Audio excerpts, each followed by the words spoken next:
Tiang Putih Institut memandang bahwa popularitas seorang pemimpin, termasuk Wakil Gubernur Sumatera Barat Vasco Russeimi, harus ditempatkan secara proporsional dalam kerangka amanah kepemimpinan, bukan sekadar capaian personal atau kapital politik. Dalam tradisi etik sosial dan spiritual Nusantara, pemimpin adalah pelayan zaman, bukan penentu mutlak masa depan.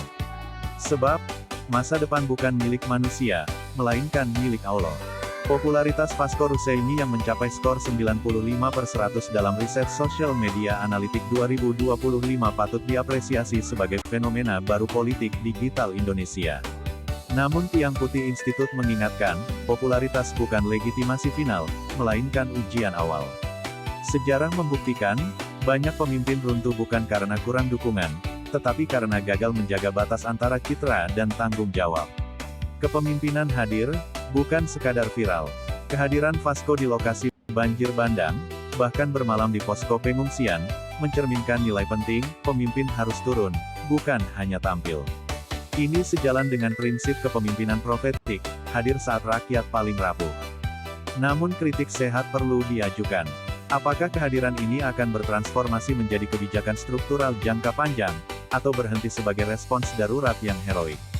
Tiang Putih Institut menilai bahwa bencana tidak boleh hanya dijawab dengan empati dan logistik, tetapi dengan audit tata ruang, evaluasi izin lingkungan, koreksi kebijakan pembangunan hulu hilir, dan keberanian politik untuk melawan kepentingan yang merusak alam. Disinilah kepemimpinan diuji, berani tidak populer demi keselamatan jangka panjang. Dari komunikator publik ke penjaga amanah.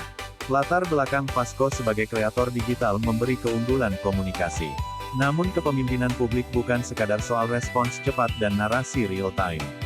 Wakil gubernur bukan influencer negara, melainkan wakil kepala daerah dengan tugas konstitusional, antara lain membantu gubernur dalam perumusan dan pelaksanaan kebijakan daerah, mengkoordinasikan perangkat daerah, mengawasi jalannya pemerintahan kabupaten kota, menjadi jembatan aspirasi rakyat ke kebijakan konkret, mengawal keberlanjutan, bukan hanya momentum.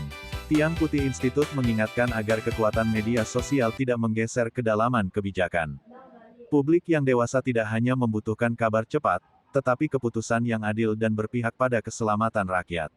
Pemimpin masa kini, bukan penentu takdir. Dalam pandangan etik ketuhanan, pemimpin hanyalah pelaku ikhtiar, bukan pemilik hasil. Jika hari ini Vasco Russeimi dieluk-elukan sebagai simbol kepemimpinan baru, maka justru di titik ini diperlukan kerendahan hati politik. Sebab, kekuasaan adalah titipan, pujian adalah ujian, dan masa depan bukan wilayah klaim manusia.